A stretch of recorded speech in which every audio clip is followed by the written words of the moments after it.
Assalamualaikum anak-anak. Mari kita berdoa terlebih dahulu sebelum pembelajaran dimulai dengan membaca basmalah bersama-sama. Bismillahirrahmanirrahim. Materi kelas 4, tema 8, daerah tempat tinggalku, subtema 1, lingkungan tempat tinggalku, pembelajaran 1. Tujuan pembelajaran ini sebagai berikut.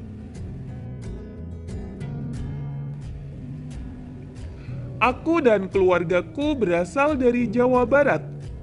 Di Jawa Barat terdapat banyak tempat wisata, di antaranya Telaga Warna. Apa kamu pernah mendengar cerita asal mula Telaga Warna? Ayo kita cari tahu.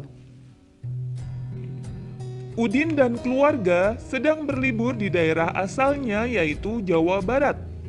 Di lingkungan tempat tinggal Udin di Jawa Barat terdapat tempat wisata Telaga Warna. Telaga Warna terletak di kawasan Puncak Bogor. Saat Udin berwisata di Telaga Warna, ayah Udin menceritakan asal mula Telaga Warna. Cerita asal mula Telaga Warna merupakan cerita turun-temurun yang terkenal di daerah tersebut. Bagaimana cerita asal mula Telaga Warna? Ya, berikut ceritanya. Asal mula Telaga Warna. Dahulu kala, di Jawa Barat ada raja dan permaisuri yang belum dikaruniai anak. Padahal, mereka sudah bertahun-tahun menunggu. Akhirnya, raja memutuskan untuk bertapa di hutan. Di hutan, raja terus berdoa kepada Yang Maha Kuasa. Raja meminta agar segera dikaruniai anak. Doa raja pun terkabul.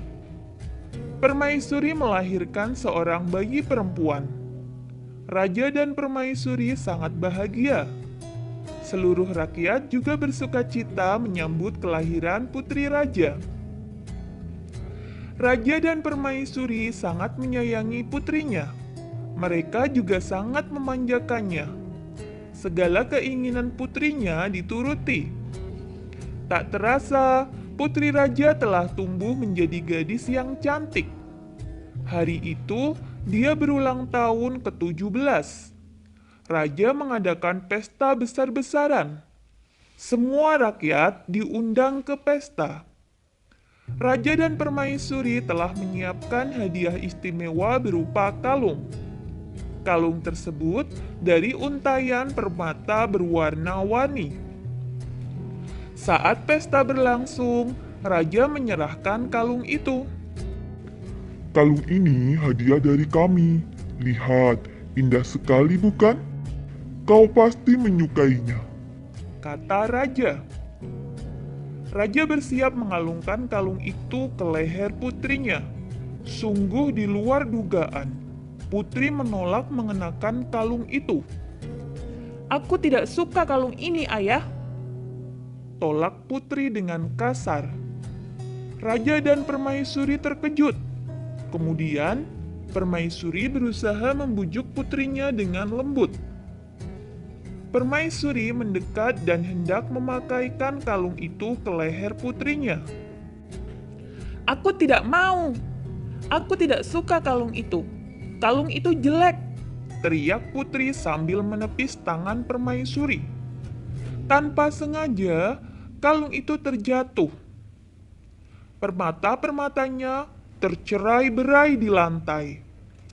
Permaisuri sangat sedih. Permaisuri terduduk dan menangis. Tangisan permaisuri menyayat hati. Seluruh rakyat yang hadir turut menangis.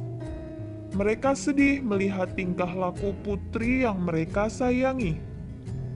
Tidak disangka, air mata yang tumpah ke lantai berubah menjadi aliran air. Aliran air menghanyutkan permata-permata yang berserakan.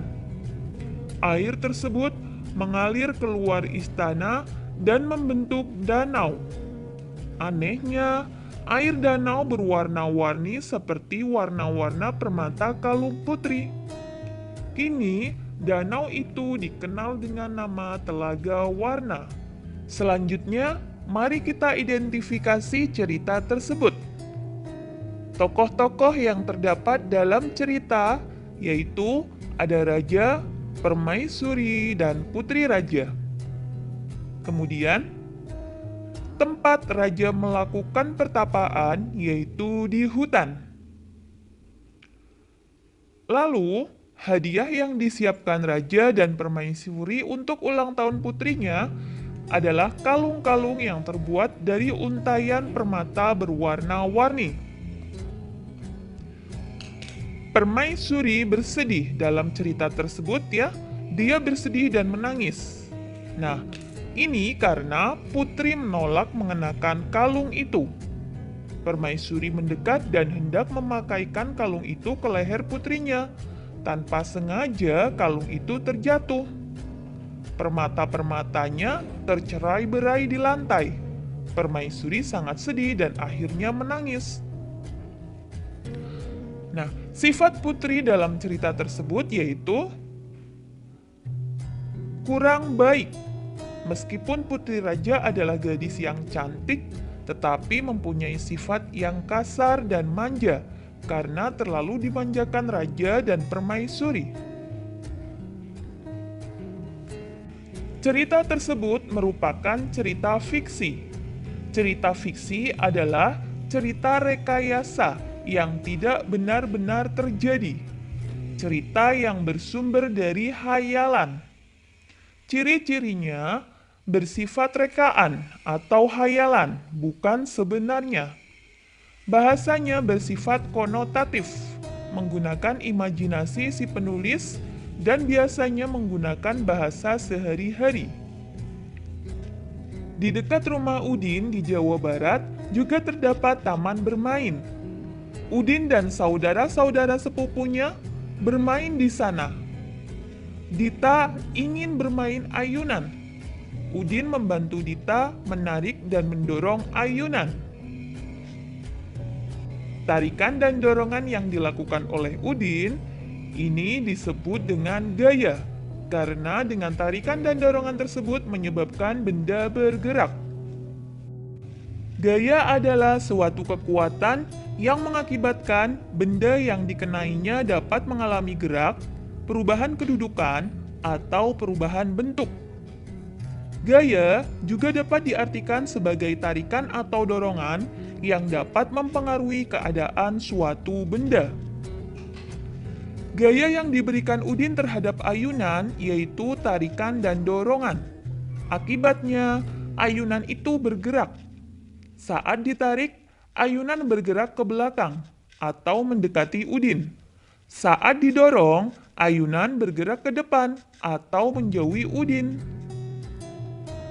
Gerak adalah perpindahan kedudukan suatu benda terhadap benda lainnya, baik perpindahan kedudukan yang mendekati maupun menjauhi suatu benda atau tempat asal akibat benda itu dikenai gaya. Agar kamu lebih paham, lakukan percobaan berikut. Mendorong dan menarik meja. Tujuan percobaannya adalah untuk membedakan gaya dan gerak. Alatnya meja. Langkah kegiatannya, yang pertama, letakkan meja di tempat cukup luas. Lalu, doronglah meja itu. Amati apa yang terjadi. Berikutnya, tariklah meja itu. Amati apa yang terjadi. Nah, saat meja didorong, maka meja akan bergerak atau bergeser. Saat didorong, arah meja menjauhi pendorong. Saat meja ditarik, maka meja mengarah ke arah tarikan kita atau mendekati penarik. Dari situ, kita juga dapat menyimpulkan perbedaan gaya dan gerak. Gaya adalah dorongan atau tarikan yang dapat menyebabkan benda bergerak. Sedangkan gerak adalah perpindahan posisi benda dari tempat asalnya karena adanya gaya.